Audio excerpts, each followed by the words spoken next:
Next हे diagram आहे. How many angles are formed in adjacent figure, म्हणजे शेजारील आकृती. शेजारील आकृतीमध्ये किती कोण तयार होतात. इकडे बघा 1 2 3 4 आणि खालचे 1 2 3 4 8 अँगल्स. किती अँगल्स?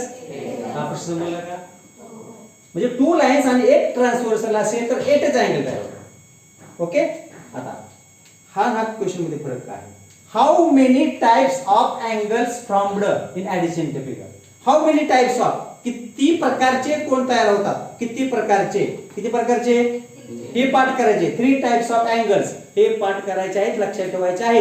कोणकोणते आहेत ते? Corresponding angle, alternate angle, interior angle. पटकन आहे का?